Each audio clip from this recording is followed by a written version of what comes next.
Halo, salam satu data. Hari ini saya akan memberikan terkait peraturan Menpan RB terbaru nomor 20 tahun 2022 tentang pengadaan pegawai pemerintah dengan perjanjian kerja P3K untuk jabatan fungsional guru pada instansi daerah tahun 2022. Nah, ini adalah informasi terbaru terkait seleksi P3K di tahun 2022. Nah, kurang lebih edarannya ini adalah seperti ini ya. Nah, di edarannya sendiri ini terdiri dari 35 lembar. Nah, teman-teman bisa baca di sini. Poin pentingnya sebenarnya adalah teman-teman bisa lihat di pasal keempat. Pelamar yang dapat melamar sebagai P3 KJF guru pada instansi daerah tahun 2022 terdiri atas kategori. Berarti ini adalah nanti teman-teman yang bisa mengikuti seleksi P3K guru khusus tahun 2022. Itu dibedakan menjadi pelamar prioritas dan pelamar umum. Dimana kalau teman-teman lihat di sini, pelamar prioritas sebagaimana dimaksud dalam pasal 4 yang di atas ini itu terdiri dari 3 kategori, yaitu pelamar prioritas pertama, prioritas kedua, dan prioritas ketiga. Nah, penjabarannya adalah seperti ini. Pelamar prioritas pertama sebagaimana dimaksud pada ayat 1 itu yaitu tenaga honorer kategori 2, THK 2 yang memenuhi nilai ambang batas pada seleksi P3K guru tahun 2021. Guru non-ASN yang memenuhi nilai ambang batas pada seleksi P3K guru tahun 2021. Lulusan PPG yang memenuhi nilai ambang batas, kemudian guru swasta yang memenuhi nilai ambang batas. Jadi, prioritas pertama adalah teman-teman yang kemarin sebenarnya sudah memenuhi nilai ambang batas NAB, memenuhi passing grade tetapi belum mendapat formasi. Kemudian pelamar prioritas 2 sebagaimana dimaksud pada ayat 1 huruf B merupakan tenaga honorer K2. Nah, ini adalah yang mungkin kemarin ikut atau tidak ikut tetapi memang belum lolos yang namanya nilai ambang batas. Pelamar prioritas 3 sebagaimana dimaksud pada ayat 1 adalah guru non-ASN di sekolah negeri yang terdaftar di Dapodik dan memiliki masa kerja paling rendah 3 tahun. Jadi menjadi prioritas pelamar yang ketiga ya di kategori 1, tetapi dia itu dengan syarat itu minimal 3 tahun berturut-turut dianggap aktif dan mengajar di sekolah. Jadi terdata di Dapodik 3 tahun berturut-turut.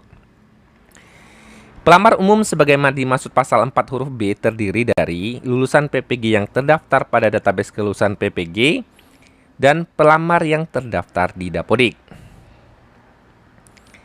Kemudian pasal 7. Pelamar sebagaimana dimaksud pada pasal 4 harus memenuhi persyaratan umum sebagai berikut.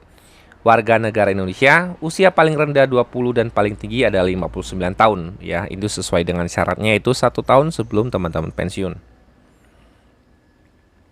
Nah, ini juga peraturan-peraturan yang lain teman-teman bisa baca ya. Di situ ada poin-poin penting. Di sini mungkin tidak semua pasal ini saya bahas ya, tidak semua pasal di sini, tetapi ada beberapa pasal yang saya harus bahas. Nah, pasal berikutnya yang akan saya bahas itu pasal 33, di mana pelamar prioritas wajib mendaftar pada sekolah tempat bertugas sepanjang tersedia kebutuhan yang sesuai dengan Serdik dan atau kualifikasi akademik yang dimiliki. Jadi, pelamar prioritas itu wajib mendaftar di sekolah induknya ya, dengan syarat ketentuan seperti ini. Dalam hal tidak tersedia kebutuhan, jadi di sekolah induk itu tidak terdapat yang linear dengan Serdik dan kualifikasi pendidikan yang dimiliki pada sekolah, pelamar prioritas dapat mendaftar ke sekolah lain yang masih tersedia kebutuhannya. Pemilihan sekolah sebagaimana dimaksud pada ayat 1 dan ayat 2 merupakan keberminatan pelamar untuk memilih tempat bertugas apabila diterima sebagai P3K. Nah, maksudnya jika formasi di sekolah A tidak ada, Bapak Ibu sudah berniat atau yakin ingin melamar, tapi formasinya di jauh misalnya tempatnya ya. Jadi ini adalah sesuai dengan keberminatan pelamar. Jadi jangan sampai nanti udah dilamar, masuk nanti karena pertimbangan jauh akhirnya nggak diambil gitu ya. Nah, ini penting. Kemudian pasal-pasal yang harus dilihat itu adalah paragraf 7. Pemenuhan kebutuhan P3KJF guru, jabatan fungsional guru tahun 2022 didahulukan untuk pelamar prioritas 1. Jadi teman-teman yang menjadi prioritas 1 itu adalah fokus untuk mengisi formasi untuk yang namanya prioritas 1 ya, pelamar prioritas 1. Pemenuhan kebutuhan bagi pelamar sebagaimana dimaksud ayat 1 berlaku untuk urutan dari THK dulu yang diprioritaskan, guru non-ASN yang memenuhi nilai ambang batas yang tahun kemarin sudah ikut tes, lulusan PPG yang memenuhi nilai ambang batas pada seleksi P3K, kemudian guru swasta yang memenuhi nimbang ambang batas, gitu ya. Dalam hal tersebut, oleh pelamar sebagaimana dimaksud ayat 1 belum termenuhi, jika formasinya setelah 4 poin ini masih belum terpenuhi, maka akan dipenuhi oleh pelamar prioritas kedua. Jadi setelah formasi ini terisi untuk 4 kategori ini dan masih ada yang kosong, baru nanti akan lari ke pelamar prioritas kedua.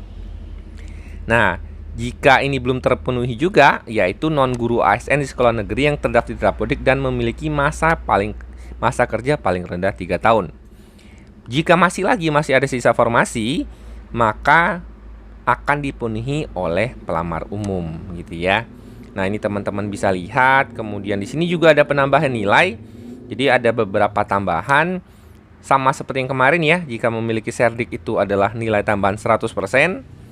Untuk disabilitas, teman-teman yang disabilitas dapat tambahan 10%. Dalam hal pelamar mendapatkan tambahan nilai sebagaimana dimaksud poin A dan poin B secara kumulatif, diberikan nilai kompetensi teknis tidak lebih dari nilai paling tinggi, gitu ya. Jadi maksimal adalah 100%.